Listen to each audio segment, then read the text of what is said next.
Financial planning and security can sometimes be seen as a moving target. The rules change constantly, and you need guidance to stay ahead of the market moves. This is the Lebenthal Report with Michael Hartzman and Dominick Tavella, with additional insight from industry veteran Jordan Kimmel.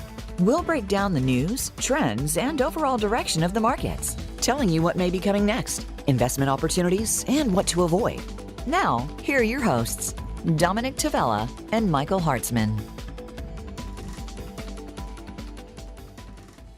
Good evening, everyone. I am Michael Hartzman. Today is Tuesday, April 6th, 2021. And as always, I'm on with my partner, Dominick Tavella. How are you this evening, Dominick? Doing well, Michael. Doing well. Could not be better after a nice holiday, long holiday weekend. Good. Same here. So last week, the topic of conversation with our guest from Fidelity was President Biden's infrastructure proposal, which actually he presented the next day. And as typical, the government gives and the government takes away. Because on one hand, we're talking about if everything gets approved, and it's unlikely everything will get approved, we're talking about a $5 trillion infrastructure proposal coming in two waves, 2-point-something trillion in the first wave, and if it gets approved, 3 trillion in the second. So that's good. That's good for jobs. It's good for the roads. It's good for the economy. It's good for gross domestic product. But how are we going to pay for it? So then how do you think we're going to pay for it? He's going to raise corporate taxes. He may raise personal income taxes. So, the market spends 2 days celebrating, 3 days worrying, 2 days celebrating. And when all is said and done, we wound up having a decent week for the market. Yeah, the S&P had a very nice week last week. The S&P was up about 1.5%. And we're grateful for that. We saw a little bit of a recovery in these markets. But Mike, you hit the nail on the head. They proposed a ginormous bill here. Everything, including the kitchen sink, that even remotely labeled infrastructure, they tried to squeeze it in. And, up until now, everything has been borrowed, right? The total deficit for this country has gone through the roof and every dollar has been borrowed. Now, they've come to, I guess, their senses and said, oh, well, we got to pay for it, or at least some of it. And they intend on doing it by raising corporate taxes. And it looks like, at least it proposed, raising income taxes on the wealthy. And you have to wonder the economic effects of job creation through this massive infrastructure bill, but the withdrawal, the sucking of money out of the economy via the tax revenue and the ultimate net effect of that. Right. And what they're saying is, well, we're just going to go back to where it was prior to the 2017 rates, and it shouldn't be that bad. But at the end of the day, the market worries about everything. And obviously, as we talked about this morning, raising corporate taxes is going to be a drag on company earnings. Yeah, look, Mike, I always joke about not being the smartest guy in the room, and our next guest will probably confirm it. But the reality is that when we got and I'm not voting here, there was a good idea or a bad idea, but when we got the Trump corporate tax cuts, we saw bottom line profit earnings from the S&P go through the roof, and just literally step in step, we saw the returns of the S&P go up double digits. So you have to wonder, if we now suck these tax revenues out of the corporate profits go lower, will we have enough momentum, enough energy in the infrastructure bill to offset the loss in earnings from the taxes? And if we did, you could see the markets go down and maybe go down substantially. Yeah, I mean, the Democrats will say we're going back to where they were to 2017, and the market wasn't that bad in 2017. So what are you worried about? To me, the bigger worry, and we talked about it last week, shovel-ready projects. You know what they were shoveling when they said that 10 years ago.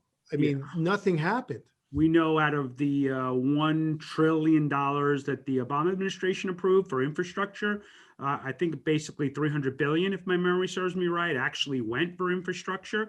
And that's the concern with this bill. They're going to bring it out in two steps, as you brought up, Mike. But how much of this really is going to go for infrastructure, and how much of this goes for pet projects and other quasi infrastructure, or however they label it, so that they could get it passed in a massive, massive bill that we know our children and grandchildren ultimately have to pay for. So this is Right. a big deal. This is a It big is a deal big coming down. deal.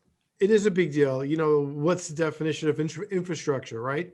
I mean, anything could be infrastructure. They could, as you said, a pet project could be a school. It could be a library.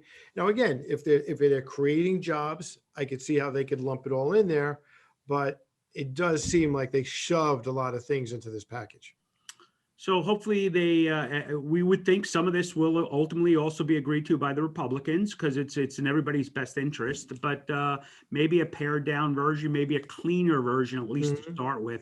I'm looking forward to some of our guests and what they think about this going forward. So on that note, our first guest this evening is Phil Blancato, and Jordan always likes to say a friend of the show, but Phil really is a friend of the show. So Phil is the president and CEO of Ladenburg Asset Management, and we will be right back with Phil Blancato right after these quick messages. Financial planning and security can sometimes be seen as a moving target. The rules change constantly, and you need guidance to stay ahead of the market moves. This is the Lebenthal Report. All right, I'm Michael Hartzman, back with Dominick Tavella, and this evening we have special guests and a friend of the show, Phil Blancato, who's the president and CEO of Ladenburg Asset Management. Good evening, Phil. How are you? I'm good. How are you guys doing? I'm all right. Welcome to the show, Phil. Glad to have you here. Thank you for having me. So you showed up right on time, and you got to hear what we had to say right before the break. So what's your opinion on where the market has been gyrating the last week since this infrastructure package was floated by President Biden? Well, two things have happened. It's really a lot less about the infrastructure package. I think that's still a possibility without really understanding the impact. First of all, infrastructure is a little bit like unicorns. We all think they exist, but the reality is they really don't ever happen. Because to get a bridge built or a road changed requires three things. One, money, which they're willing to do. Two, the EPA. You see, there are significant regulations when you're trying to create a new road or build a new bridge, which often become roadblocks, which just don't allow the project to happen. And then the third one is organization with the states. And oftentimes the breakdown at the federal level and the state level can be so significant that the projects don't lift off, not to mention the union involvement as well. So while infrastructure sounds great, calling this bill an infrastructure bill is a bit of a stretch, right? There's a lot more to it, the water aspect to it, the educational aspect to it. So, and not to mention, I think both sides of the House have their reluctances here. For example, there are 10 senators that are on the Democratic side that, unless they get a break on the quote unquote salt tax, won't even vote for it. So to me, that's not really has any impact on the market right now. It's something to think about, talk about. It'll take months. There was some news yesterday that they think they can get this through on a partisan approach. Don't think that can happen either. The market has rallied here. It's simply because interest rates have cooled off. And if you think of the yin and the yang effect of when rates come down, in fact, if the infrastructure bill even had legs, rates would be going up, not down, because of the boost to the U.S. economy. The reason why rates have come down is, first, they went too far too fast. And second, the reality is, with the opening of the U.S. economy, we're in this sort of ebb tide moment, which specifically means we expect outrageous GDP of 6 to 7 to maybe even 8% in 2021 here. We expect 13, 12% GDP in the second quarter. But what the market is signaling right now is that the reason why rates came down is because we're not quite sure that's going to happen yet. And the reason why is, we use gasoline as my favorite analogy. If you look at historical studies on gasoline, it takes 6 weeks to 3 months for the impact of lower prices to boost spending. The reverse is shorter, 4 weeks to about a month and a half for people to limit their spending. What's the number one thing people spend money on outside of food? Gasoline. So when gas prices go higher, it can be an inhibitor to where the market actually goes. So to me, the most recent market has been so much about the leveling off and actually lowering of interest rates, stabilizing of them, the market accepting these rates, and once again, a pivot back to where growth stocks have actually done fairly well recently. It's been a rally for both, but growth has finally gotten off the mat a bit here. And that's much more about what's going on than the infrastructure bill, in my opinion, at least. So I definitely want to focus on interest rates and inflation, Phil, because I think you have some really interesting thoughts on that. But just to maybe finalize the infrastructure conversation, look, both sides want something here. I think both sides, love to spend money. I don't care what they say, and both sides have some pet project, but as we've seen historically in the past, a lot of this money gets wasted, right? Where projects get started, they don't have enough capital, they go way over budget in terms of cost structure. So I think there is a real danger here that something actually does get done and a ton of money actually gets wasted. And do we really need it, considering how strong the jobs number was last week? Well, that's a really good question. So let's go back to go forward. President Bush in his second term was actively pushing an infrastructure bill that never lifted off. President Obama in his second term actively pushed for an infrastructure bill that got passed and never got spent. And now President Trump, that was his platform for his second term, if it happened. But even still, that was a big part of his narrative at the end of his first term and never took off. So again, to me, it's hard to see it coming through. I do agree with you, though. Something is going to get passed here because the Dems do own the House and Senate. And I think the Joe Manchins of the world and the East and West Coast senators will have to fall in line. But it's not 1.9 trillion. It's probably something around 600 billion.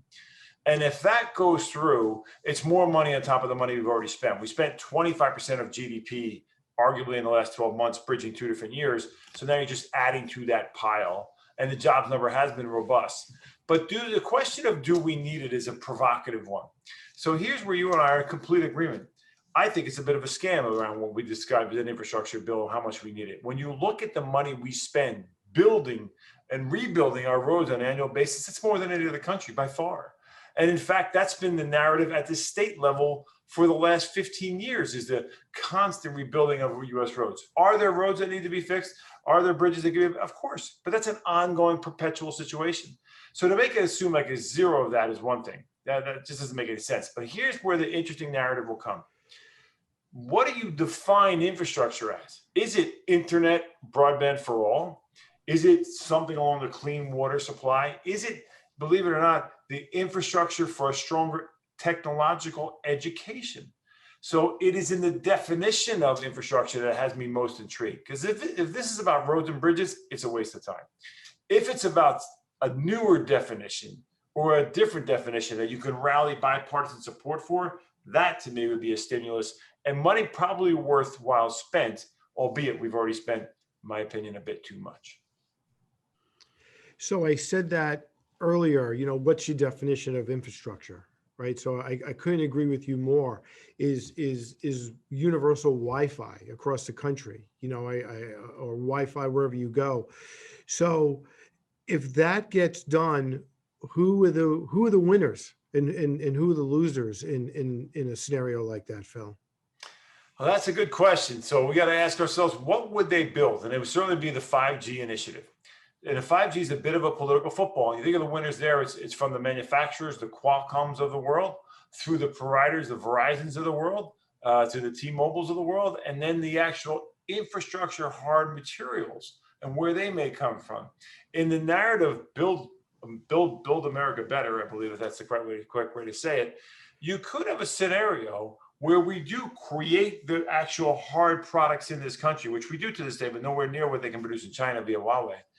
Can we get a groundswell support to make the goods? By the way, that's why the semiconductor issue is such a massive issue. You can't get this done without them. And there's a shortage now and probably will be for the next few years to come. Can we make the goods? Can we create the product? And can we implement it in a relative short amount of time in the next 2 to 3 years to stay ahead of the global competitive marketplace? But I think, Mike, you hit on a really important issue. If you want to reform U.S. manufacturing and U.S. education, the only way you're going to do it is not by building new schools. It's going to be empowering the current infrastructure we have to give it a 2.0 or 3.0 version, whether you're educating in the home or you're localizing power plants with pop-up manufacturing. That's your future as an industrial powerhouse if you want to be one. And besides the fact you need to educate folks who aren't getting educated right now, whether it's COVID or where we were before that. But Phil, and I think you would agree with this, it's all great and all wonderful if we had the money sitting in the bank to pay for it. How do we pay for it? And an increase in the corporate tax that they're talking about, increase on the wealthy, all these I label as excuses to figure out a way to pay for all this. What does that do? What does that do to our economy? What does that do to the markets? Well, first I'll start with the money that we've printed. In fairness, we're printing about the same today, or printed as much as we did post-World War II, and we got our way out of that. However, we can't forget that the economics around this. Our GDP is still down about $1.3 trillion. Assuming we get back to a $24 trillion economy at the end of this year, and we make up for the whole, not only do we fill in the hole we dug, but we add higher. So we could end the year as much as a 24.5, maybe $25 trillion economy. Assuming we don't add significantly more to the debt, then we'll go back to a net to GDP ratio that's now less than $1. So for every dollar we make, we owe about $1.02 right now. We were down to 78 cents before all this began. And along the way, President Trump plus what's happened got us to this point where for every dollar we make, we owe a little bit more. But if you grow the revenue and hold on to the debt, then you'll get back to where you're in a position of power. And why that's so important is you don't want to be challenged on being the default currency. When you're in a debtor situation, we could be challenged by that. And China's already trying to do that. So that's worry number one for me. But I don't think we're in a situation yet that's that great, because we do expect the U.S. economy to grow at a profound rate this year and get us to back where we're back in a position of power, being we make more than we owe. And I would add to that, with interest rates still at the lowest levels in our lifetime, the amount of debt we're printing today is really insignificant considering what we're paying to finance it. With a cost of financing that's about $500 to $600 billion a year. Now, to your point and so many other folks' point, if we get rampant inflation because we've overprinted, and we see an organic rise in the 10-year like we just had, and it gets above that 1.75 rate to where we break through that ceiling and end up at 2.53%. Now you're, over the course of 4 to 5 years, you would double your interest payments.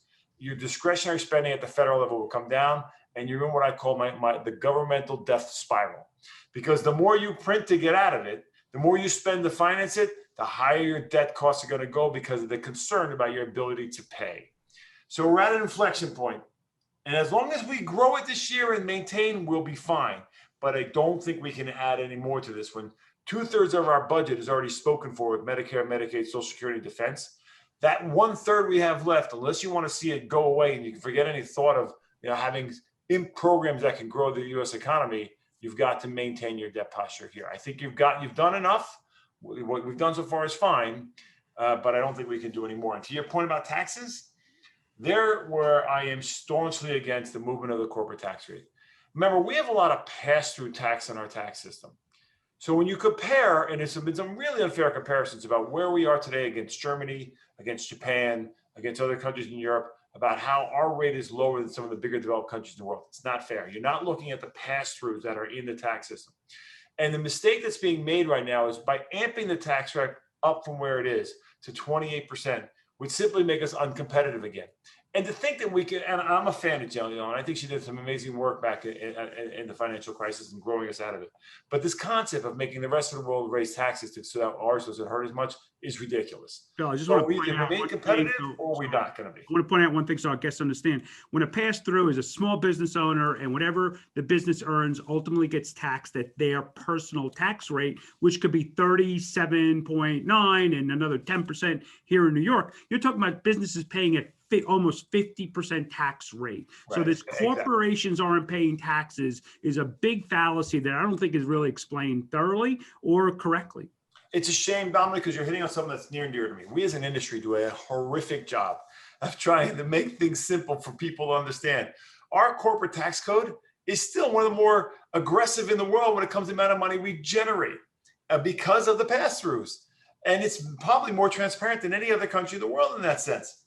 And yet we still have this philosophy that the Warren Buffetts of the world aren't paying any tax. It's simply not true. They're taking advantage of the code to either create new businesses, merge businesses, use existing debt and bankruptcies to be able to keep people employed by making bigger, better businesses. And part of that is passed through in the tax code. So I don't think raising the tax rate make any sense. I think it would be a terrible headwind at a time when we need to put 6 to 8 million people back to work in the next 6 months. If you threaten taxes to go higher, that's not going to happen. And I think to the point you're both making is I think the media, is to blame as well. I think the media is lazy. So they'll talk about Coca-Cola and McDonald's and Tesla and they don't pay enough taxes where they don't really ever talk about this. The engine of our economy is the small business owner. and it's a small business owners are going to take it on the chin with what you guys are talking about. 53% of the people employed in the United States work in a small business. By 2030, 60% of the country will be 1099 employees.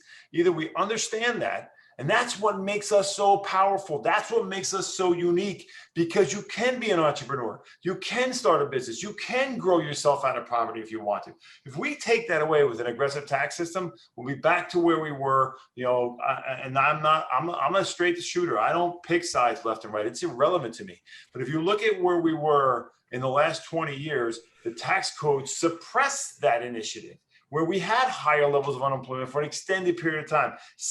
Remember, we lived on the Obama administration for 6+ unemployment for years. We had the same problem under the Bush administration post 9/11. So you're looking at events of time that, because the tax system held money back, kept money offshore, we were not able to get to the lowest levels we've ever had. If we want to get back there and get that entrepreneurial spirit going, you're not going to do it by raising the tax code. That doesn't make any sense. Hey, Phil, I just want to, I'm sorry, Dom, and then I'll let you go. Phil, I just want to go back to one thing you said. I can't leave this hanging out there. The government death spiral. I'm going to have a nightmare tonight about the government death spiral. So my question is, do you basically believe Janet Yellen and Chairman Powell when they said they're going to try not to raise interest rates until 2023? Because it sounds to me like you may feel they're well-intentioned, but you're not so sure they're going to be able to accomplish that. There's no way they can get it done. No way. What you're going to have at the end of this year, everybody, and hold on to your chair, the government's going to have to slow down the bond buying that they're doing, because it's going to make the bond market extremely volatile if they do not. You cannot continue to buy bonds and artificially suppress interest rates when the rest of the world is pushing their rates higher as we reopen. You saw it happen already. We don't print them. We couldn't print enough money to hold back the power of interest rates if the economy opens up at full steam. So now the federal government will find itself in a trap where they're continuing to have a very accommodative policy that's having no effect on the overall interest rate market. So at that point, they will have to slow down their bond buying and begin to think, if we get sustained, prolonged inflation, they're going to have to raise the Fed funds rate. So what they did in this last meeting was brilliant. To their credit, they said, we expect inflation to go higher, and then it's going to come back down. So they bought themselves 2 quarters, maybe 3, to let inflation run hot.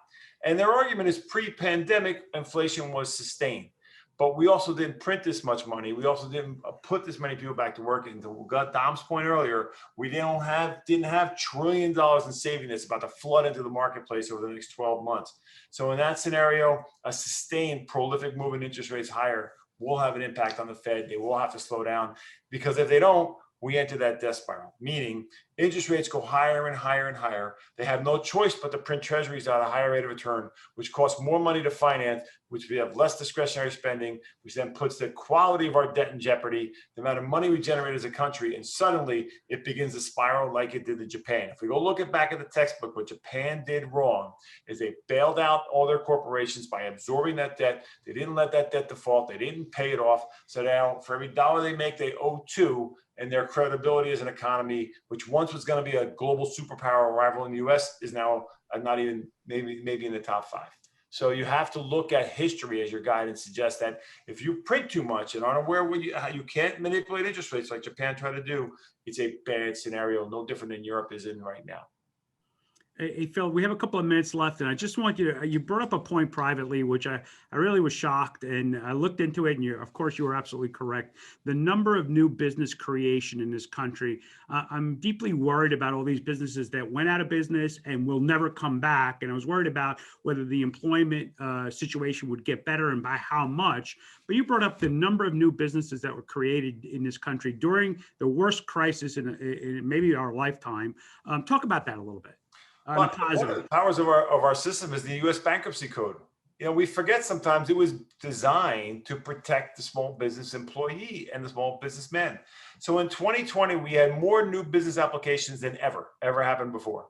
So when you look at that environment, you got to scratch your head and say, why? The reason why is this is where I will give Chairman Powell some credit, that this bridge that was built from the pandemic to the other side by infusing money into the economy, by having M2 in the bank system, the amount of money cash banks hold available to lend, and the ability for existing companies to go through bankruptcy, but still borrow government money to get there and recapitalize themselves, either in a new business startup or fix the one they have, has put us in a situation where we are loaded with animal spirits. We have this situation where we can get significant liftoff with new job creation, new business creation in the second half of this year, where we'll get back to sub 4% unemployment because of it.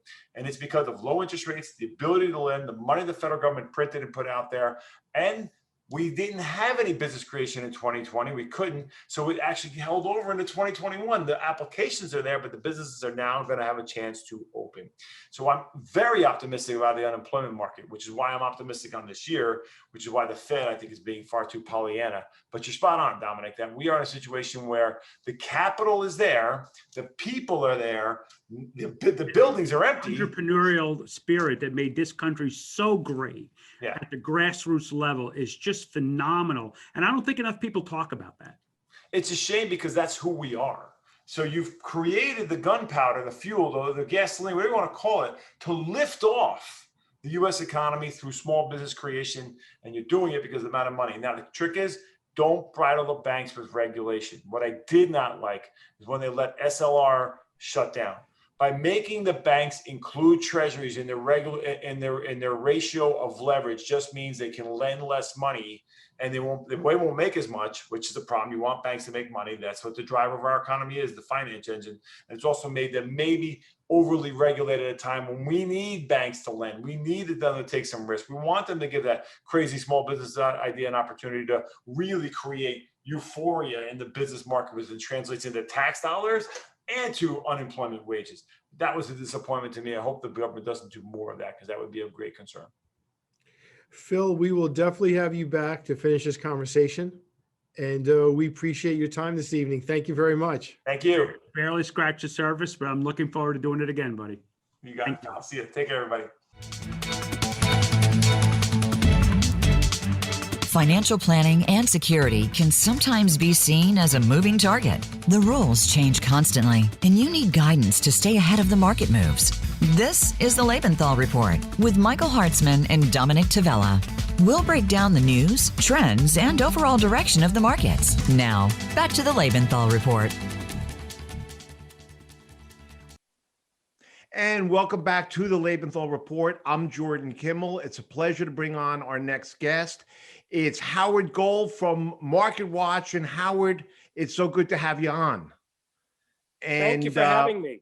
Well, it's really a pleasure. And listen, we know you're one of the most read, most respected columnists. You're with MarketWatch right now. We know you've written for Barron's, USA Today.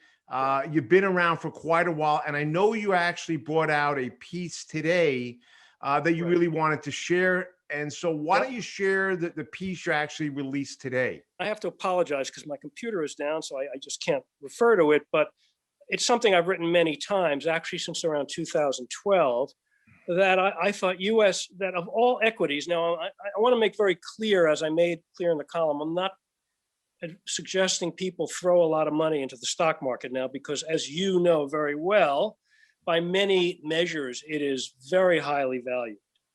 But what I am saying is that with the stock position you own, and that most people really do need to own stock, I would suggest US stocks are overwhelmingly the best place to be, have been for 10 years, and I think will be for the next 10 years. And I'm in the small minority here because I know I see the reports and a lot of people are saying, well, other parts of the world are going to outperform and you need them. And I say, not really. I don't think so. Well, interesting. I know you made that, the comment 10 years ago, what you thought would happen for these 10 years, and you were dead on. And I'm not so much in any way disagreeing. I think that the economic strength of this country and the companies that created here are the way to go. But you said something just to get started about how richly the market is valued, or how high the market is. By some standards it is, but tell me, does that mean you say you want to wait? Do you want a dollar cost average? Do you want to pick your shots? I mean, what would you do? Well, I'm always for dollar cost averaging. I'm always for picking an allocation. that's appropriate for your age and risk tolerance, and consulting your financial advisor and thinking about it, and kind of sticking to it. So for example, we've had huge runs of the FANG stocks in particular for the last 2 years. And that has put several, if you have a lot of NASDAQ, like say a NASDAQ 100 ETF or something like that, those have done phenomenally, spectacularly well. But, at a certain point, you don't get greedy. You hang on to, you take profits along the way to meet your target allocation and keep investing steadily. And I think that's really the low risk, high return way of doing it. Well, what you're describing is a professional approach and not an emotional Right. approach. And Exactly. obviously, here at Lebenthal, we're always looking to harvest what maybe ran too fast and find something a little bit less valued right now. Something's been out of favor a little bit, maybe coming back, if you Right. will. But what I want you to do is, you've been writing for 30 years. People will say this time it's different. Is it Yeah. different this time?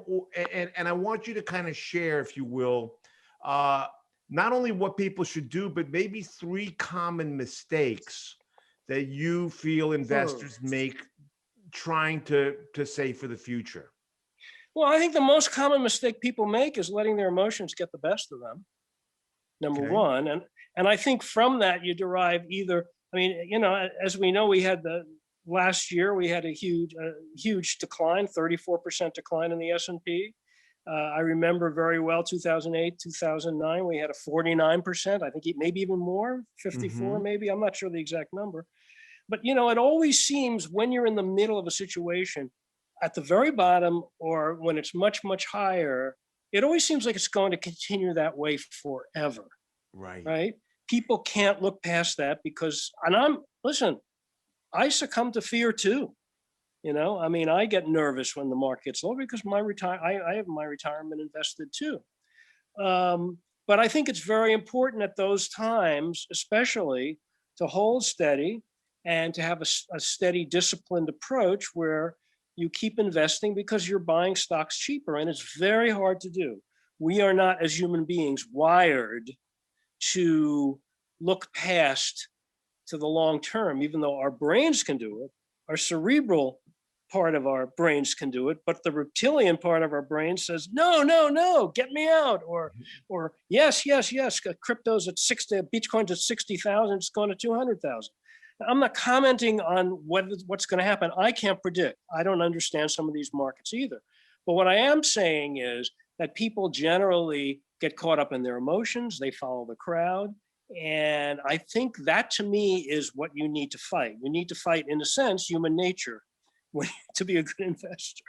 Well, what you said earlier when you came on is sometimes, and some people can do it themselves, Howard, they have the time, they have the fortitude, but it's really those hairpin turns when an advisor steps in and takes out the plan and shows you how you've been on the plan and maybe talk some reality to you. But, nobody ever wants to get out or at the top. They seem like they want more and more and more.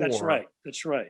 And you're talking about the emotional side of it. And so let me ask you this. Years ago, one of the impediments to trading was the big commissions. Now there's no commissions. And it's even easier. You could trade on your phone. So maybe for some inexperienced people who can't stick to a plan, do you think that's leading to the volatility? Oh, certainly. It certainly is. I did read those retail investors, and by the way, that's not all retail investors. What's the less told story is that a lot of millennials are invested in index funds and target funds through their 401ks and are doing the regular withdrawals. And I advise that to everybody, but I also advise people who are interested in the market can take a small percentage of that. And if you want to learn about the market, you want to take some risk, you want to speculate with that, that's fine. It shouldn't be the only game in town. And I would remind everybody, look, I started the electronic investor column for Barron's in the early 1990s when we would just with CompuServe, you remember this, right? Yep. These clunky old, platforms, and there were people doing no commission trading in the mid 90s. It was a marketing gimmick, But lately it's caught on. So in a way, Robinhood and some of these are not as much of pioneers as they like to say. I think what they've managed to do is to make things easy for one-click trading on the phone, which is very much in line with how younger people live and do a lot of different things. And it's a real temptation. It really, all the things that these great software designers have been doing for, 20, 30 years have been to get us addicted to all these, to immediate gratification on social media and things like that. And so when it comes to trading, though, you can make some big mistakes and cost yourself a lot of money. Well, it still takes 3 minutes to boil an egg, 9 months to make it, and some things cannot just be sped up. But so I know you won an award for journalism. The name sticks out to me. Gerald Loeb, one of my favorite authors. He's written 2 amazing books. Yes. I'm going to just put you on the spot. Are there any books that you'd recommend somebody wants to, of course, other than magnet investing and the magnet method of investing, any books you'd recommend that people take under their belt? Well, I mean, to me, my all-time favorite book on investing in the markets is Against the Gods by the late Peter Bernstein, which I think explains so clearly all of the modern finance theory going back even to the Middle Ages, and some of the, a lot of this is based on gambling, is based on dice, based on cards. And so it explains risk extremely well and takes us into the present day and applies it. And I just think it's a brilliant book.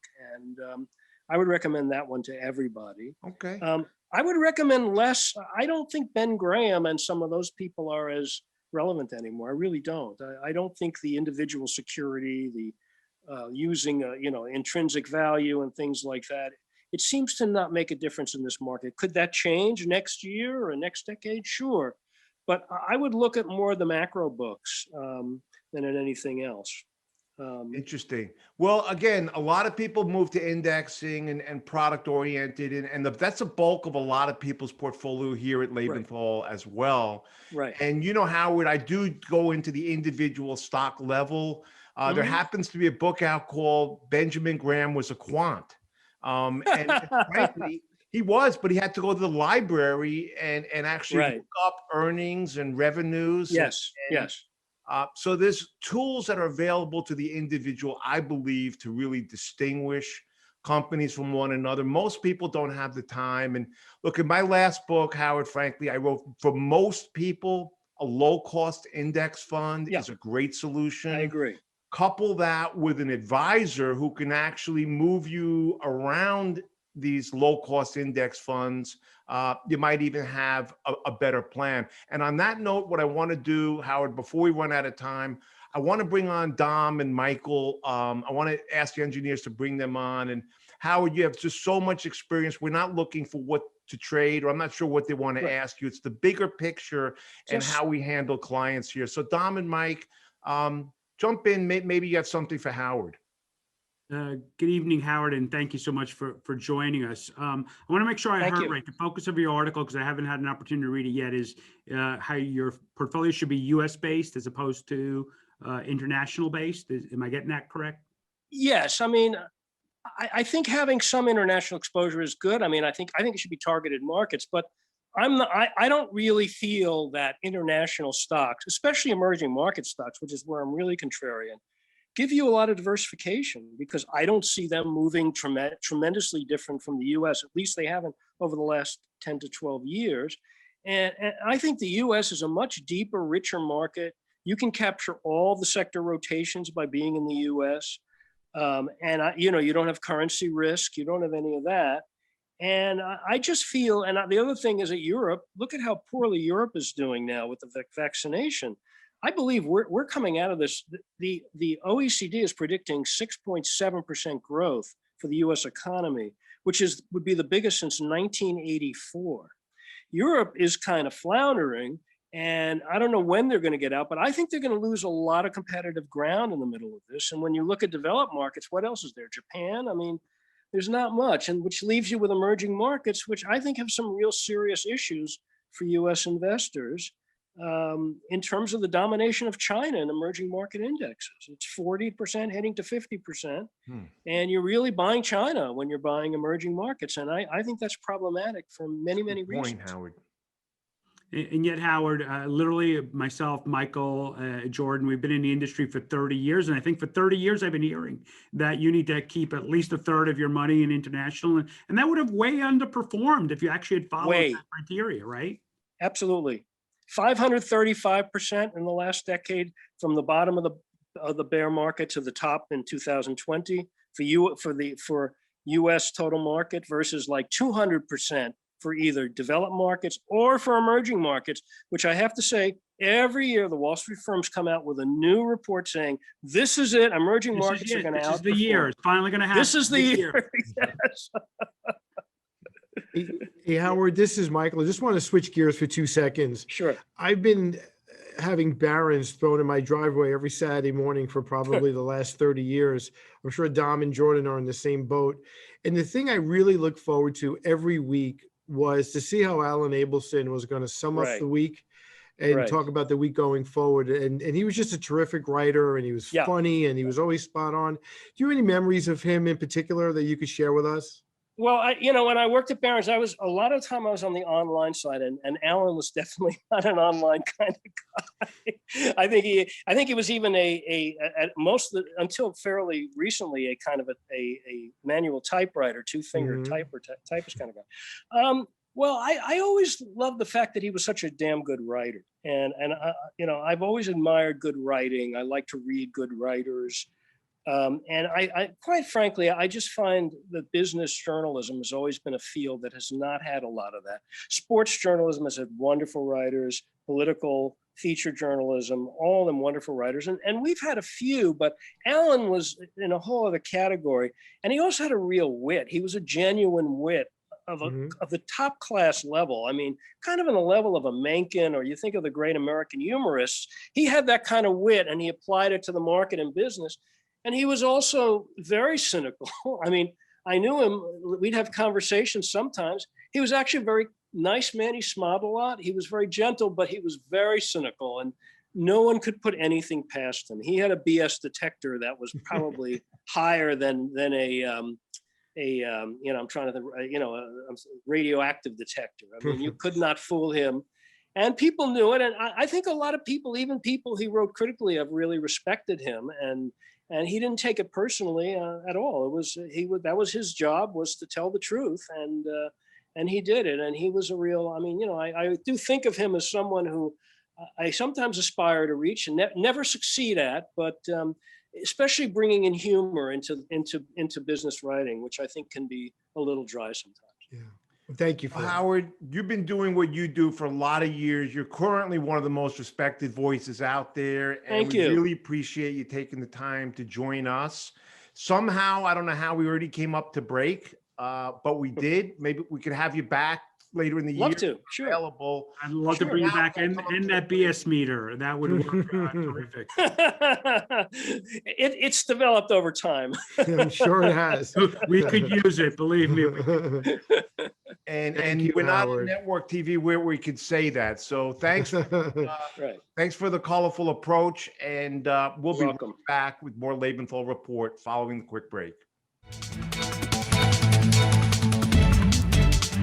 Financial planning and security can sometimes be seen as a moving target. The rules change constantly, and you need guidance to stay ahead of the market moves. This is the Lebenthal Report with Michael Hartzman and Dominick Tavella. We'll break down the news, trends, and overall direction of the markets. Now, back to the Lebenthal Report. I'm Michael Hartzman, back with Dominick Tavella. And, Dom, one of the beauties of doing a podcast, and yes, we do it live and we joke around, it's not scripted, but we're not on live television. We don't have censors. We don't have a script. And our two guests tonight, Howard said it best about Alan Abelson, about having a good BS detector. Phil, and we know Phil a long time, he did not hold back at all. And neither did Howard. And it was really, it was a breath of fresh air because they gave us their pure, unvarnished opinions about what they're seeing at this very moment.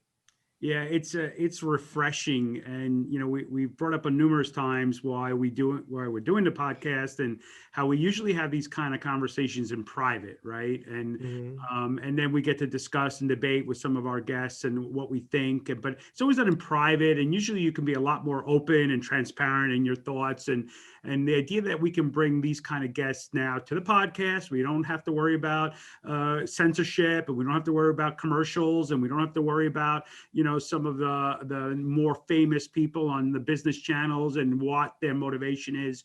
I think it's fantastic and refreshing that our guests and our clients can have this kind of open dialogue back and forth and really try to get a sound message across. Yeah, and the fact that we've been doing this a long time, they've been doing this a long time, we have relationships with them. They're obviously comfortable that we're not going to undermine them or submarine them.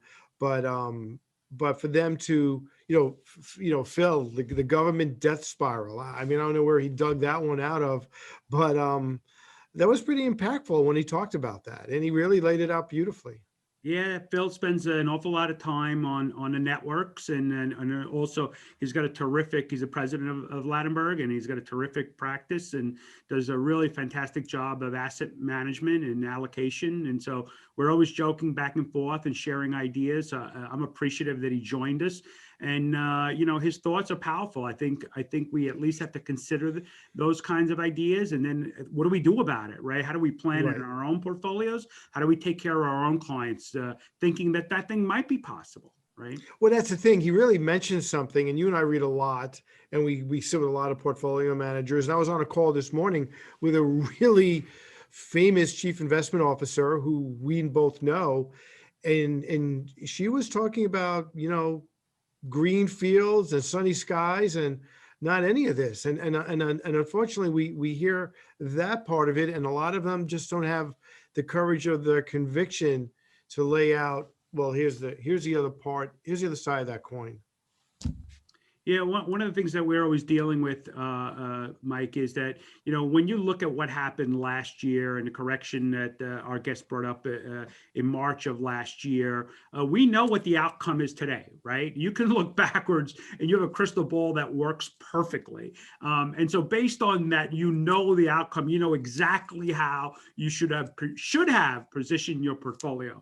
But you and I were right in the middle of that. Right. Mm-hmm. We were right in the middle of, oh my God, this thing literally could fall off a cliff and create incredible damage to client portfolios and the economy. And we had to make some hard, tough decisions during those moments live. And I'm grateful that we had the people that today and people we've had in past shows that we could go at least grab an opinion from and some advice and some guidance and share both ways. And I think in the end, we made overall good decisions. But people don't understand what it's like living in that moment. Yes, and it's so easy to be second guessed in that moment. And hindsight's obviously 2020, right? So, but that's what we do. It's what we get paid for. Sometimes we're dancing on the head of a needle. What? It's the life we've chosen, right? No one made us do this, so exactly. I'm grateful for that, right? So, but Gad, I'm sorry. No, okay, you got it.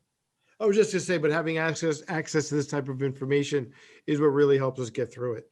Yeah, grateful for that, and grateful for the friendships that we've made over the years in it. We do have interesting times ahead of us, and that never changes.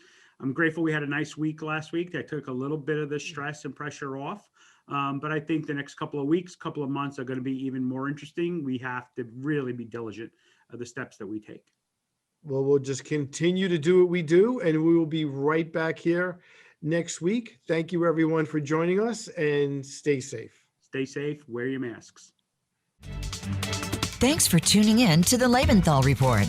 Dominick, Michael, and Jordan will be back for our next program, airing next Tuesday at 2 p.m. Pacific Time and 5 p.m. Eastern Time on the Voice America Business Channel. Until then, have a great week.